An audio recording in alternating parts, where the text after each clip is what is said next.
ascending powers of x, binomial expansion of that.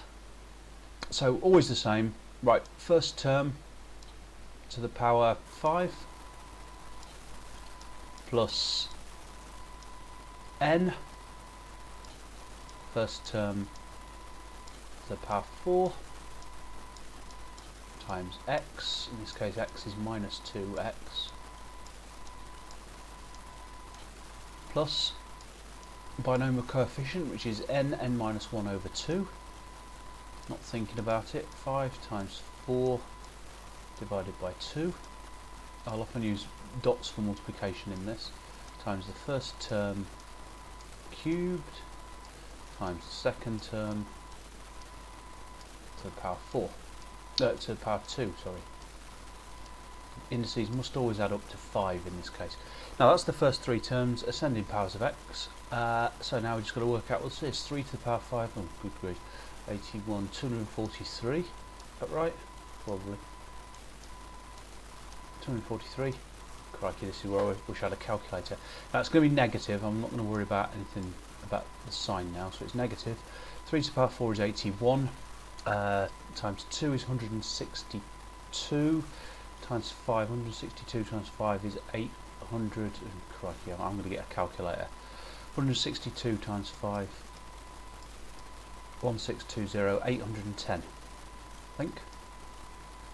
810x. I would normally obviously do this on a calculator. Now I'm lining these up. This is going to be positive because it's negative squared. So positive. Then all I need to know is what the number is. 3 cubed. Well, firstly the 2 here will cancel with one of the 2's here. This is 2 squared, so the 2's will cancel with the 2 there. Well, you can just do it in one go if you like, but I'm going to do it in my head. So leave 2. This is 20, so that's 40 when I multiply it by the 2 here. 40 times 27. 27 times 4 is 108, so 1080 I think. 1080 times x squared. And that's 4 marks. Now use a calculator to make sure you get it right. Shouldn't be too hard. So that was 2000 and whatever. This is 2005 now, and we see we've got the same type of question. I'm not even going to bother doing it because it's almost the same question, only it's positive here instead of negative. So that's 2005. 2006, oh crikey, that's a mess. This is 2000 and something else. 2006, May 2006. Again, the same idea, so I'll write these out. First three terms are first term to the power 6, add 6 times the first term to the power 5, times the second term, add n minus 1 over 2, first term to the power 4, times the second term squared. I'm not even bothered with brackets this time. Now let's work out what these are. 2 to the power 6, 2 cubed is 8, so that must be 64. 2 to the power 5 is 32, then 32 times 6 is 192, so 192x. Again, I'll check all of this on a calculator, which I haven't got.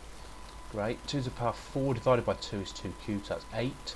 8 times 30 is 240 x squared, and that's 4 marks. So that's an easier one because it's just x here and there's no negatives. That's quite a nice 4 marks. Now the second flavour exam questions, unfortunately I've got a really bad copy of what this says. I'll read it out what it says. It says find the first 3 terms in ascending powers of x, the binomial expansion. Oh, well, it's not quite what I expected. 1 plus px to the power 9. So the first 3 terms are 1 plus px to the power 9 are 1 to the power 9 plus 9 times 1 to the power 8 times px plus binomial coefficient 9 times 8 divided by 2. First term squared is 1 times p squared x squared. All we need to do is sort that out. We're then told that the first 3 terms are 1, 36 and q. We need to find the values of p and q. So if the first terms are 1, 36 and q, we're now asked to find the values of p and q. Well, clearly p must be 4 from this. 9p is 36, p equals 4. Secondly, if we know p is 4, then we can work out q from this bit here. If p is 4, this is 16 divided by 2 is 8, 8 8 is 64, and 64 times 9, oh god, why haven't I got a calculator? 640 take 64 is 576, I think. So I think q is 576, although I wouldn't bet much on that, but I'll write it anyway. I was hoping this would be a different type of question, because the other flavour of question is where we're not told the power of x. I'll very quickly try and make one of those up. Let's pretend we've got 1 plus 2x to the power n. The term in x cubed, let's pretend, is, oh, it's not going to work out very nice, this, is it? The term in x cubed is, let's say, 16. So we know this ends up being 16x cubed. Don't know why I've chosen that number, it's probably not going to work out very well. We've got to find the value of n. In fact, there's no way this is going to work, I'm going to give up now. But we'd have to write n minus 1, n minus 2, it wouldn't be x cubed anyway. So it might be x squared. If we're asked to, right, I'll start this again.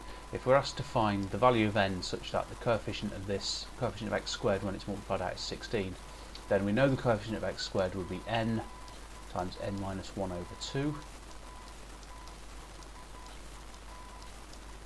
times 1 times 2x squared. And if we know all that works out to be 16x squared, then we can figure out what n is. So get rid of the x. This would be 2n minus 1